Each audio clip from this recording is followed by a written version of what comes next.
Aussie, Aussie, Aussie. Oi, oi, oi.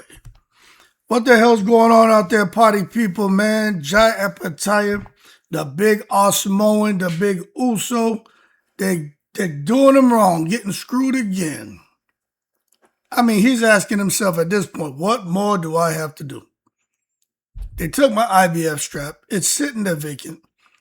David Benavidez has slid in. They snubbed me. Now he's going to be fighting Noel Mikaelian. And now they're pushing Chris Billum Smith on me. What the hell is going on with the cruiserweight chaos? Now, I'm going to tell y'all this. First of all, how you doing? Welcome to Hood Champion Boxing and Sports. If you're not a member, what's stopping you? It's only a couple dollars a month if you enjoy the content. Listen. Does David Benavidez deserve opportunities? Yes. Well, you got to be fair. But that's not the question. The bigger question is, why does the big Uso, the Osmoan, Jai Opetaia keep ending up outside, on the outside looking in? That's my question to you.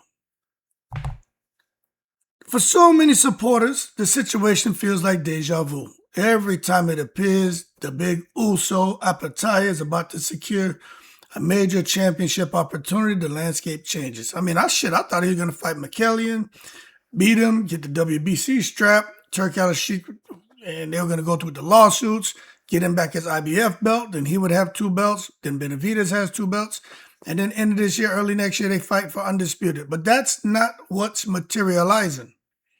But who knows what things are going to look like when the dust settles, because we know that there's some work going on behind the scenes. But the landscape is forever changing, but somehow David Benavidez keeps benefiting. I don't understand. But one thing I do know is the IBF stripping still frustrates fans. Many fans never fully accepted the circumstances surrounding Opetaia losing the IBF titles in the first place. From their perspectives and my perspective and many others' perspective, the big Uso still viewed as the division premier fighter. He is the man at cruiserweight division, not David Benavidez. It doesn't matter if David Benavidez somehow gets all 4 titles. If he doesn't fight the big Uso, David Benavidez is a nobody at cruiserweight. Let's be real. Zurdo Ramirez, come on now. Hold your horses. Let's not take it to the stupid. We all knew Benavidez was going to beat Zurdo. But the real fight is Opetaia. People are swerving him. They don't want nothing to do with that guy. Then you look at these damn sanctioning bodies. I mean, hell, they operate according to their own rules and mandatory obligations. They do what they want. That's why supporters continue arguing that the situation damaged the division's momentum. And it has. It's stagnated. You got to excuse my French. I don't normally do this, but I'm going to use a pretty colorful word here. It's fucked up. I'm sorry if you have kids around. Tell them Hood Champion's being a naughty boy right now. But I'm frustrated, man. It's killed the division's momentum, man. And it was cool because we were like, okay, you got Jai, you got David Benavidez, David Morrell, you got, who knows what's going to happen if, Usyk at one point in time was talking about coming back down to cruiserweight. I mean, the cruiserweight, which has always been a boring division, it was bubbling. Now this shit's like wonk, wonk, wonk. You got chaos. The dog biting the cat. And I don't like it. Opetaia never lost his standing as the man to beat. And just because David Benavidez is fighting Noel Mikaelian and he may beat him and he have 3 belts, that doesn't make David Benavidez the man. To be the man, you gotta beat the man. And nobody's put hands on the big Uso. Aussie, Aussie, Aussie. Oi, oi, oi. Out here, man, appearing that history is repeating itself. That's why the frustration is growing, because fans believed the Mackaelian fight was a logical pathway. It was. Jai fights him, picks up the WBC strap, no matter what happens with the IBF.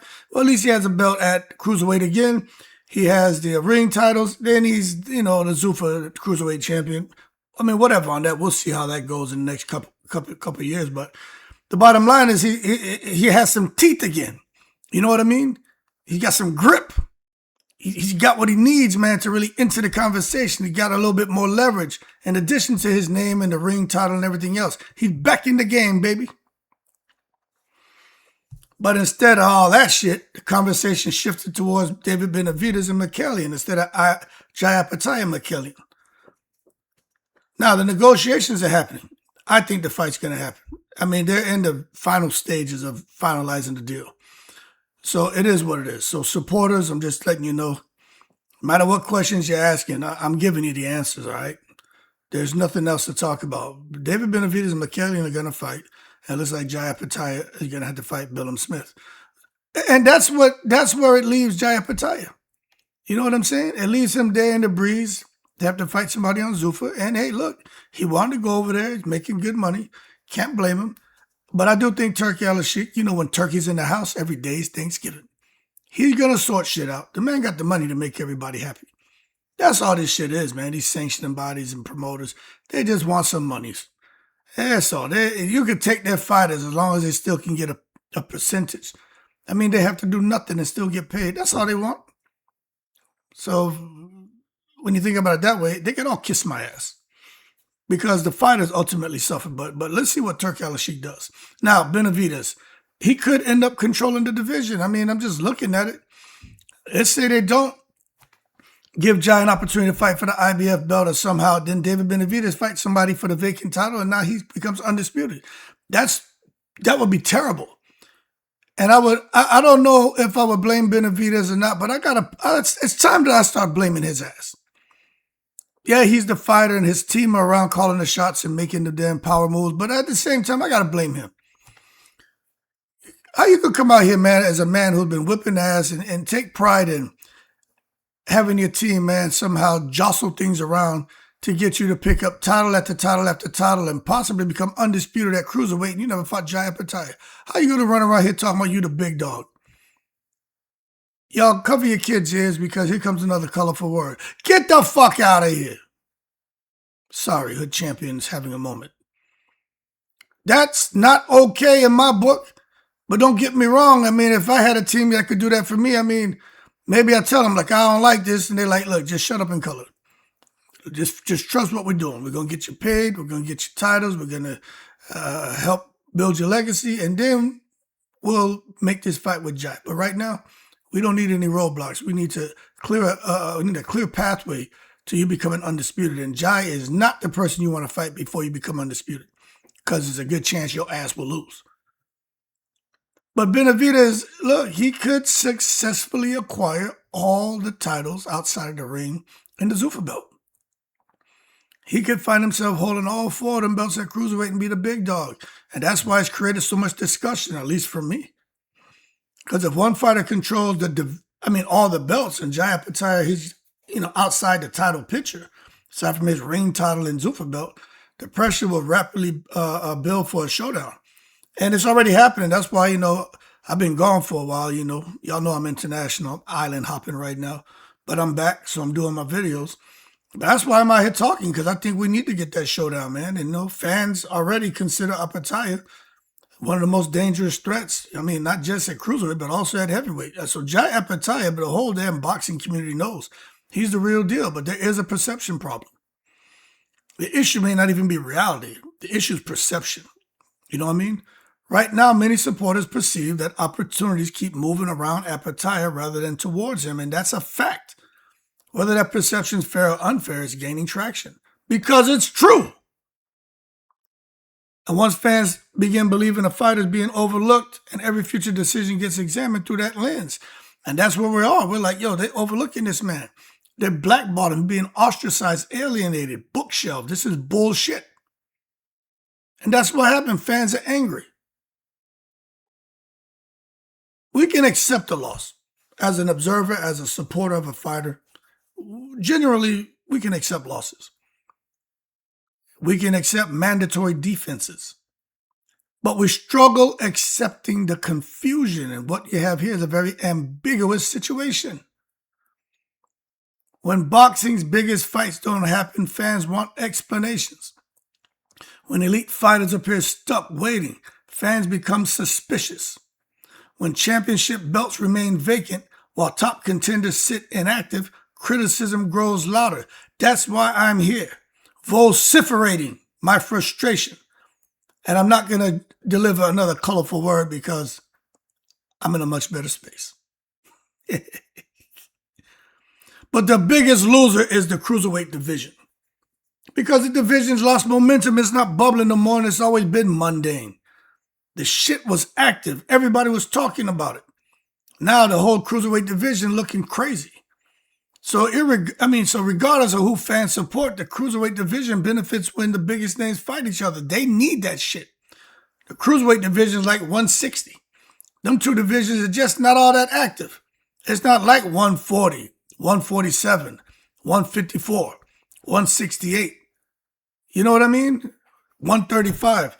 Those divisions are active and bubbling. But 160 and cruiserweight, they can't afford to not have the best fight the best. They need that to stay active and bubbling. Other than that, nobody gives a shit. And the longer elite fighters remain separated from title opportunities, the more frustration builds. And that's where we're at right now. You know what I'm saying? Much of that frustration is centered around what they're doing. The big Jai Opetaia, the Samoan, the big Uso, the big Aussie, oi. Shit's crazy. So at the end of the day,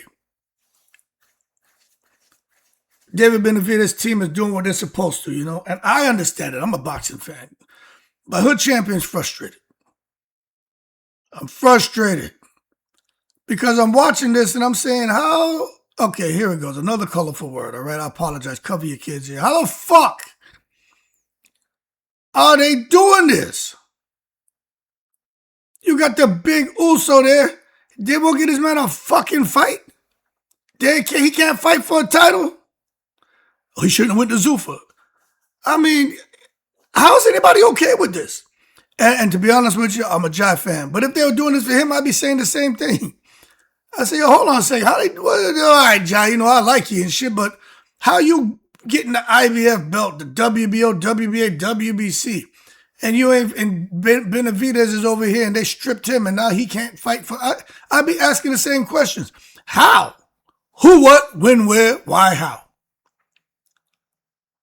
But at the end of the day, it's boxing, it's politics, it's corruption, it's frustration, it's decisions being made. I understand. I'm like, y'all, I watch boxing. I follow boxing. I read a lot about boxing. I understand fights from the past where they've had shit like this. Things happen where you're like, how'd that happen? I understand.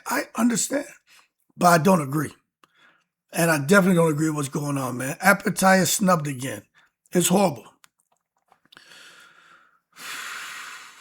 But whether you think he's actually being overlooked or whether circumstances have simply unfolded against him, I think one thing remains very clear. A growing number of boxing fans believe the cruiserweight division makes less sense every month that Jai Opetaia is not competing for a world title. How you have the best man in the division not fighting for titles? What is this bullshit? You understand?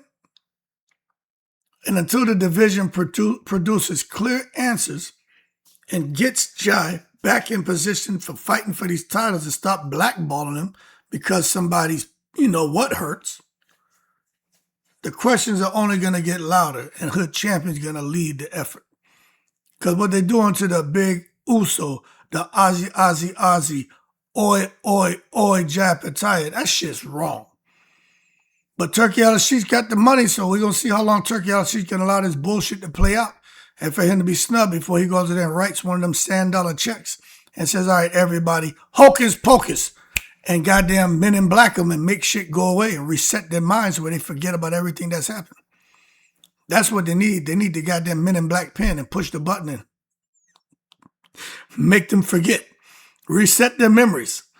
I should have put that on the thumbnail.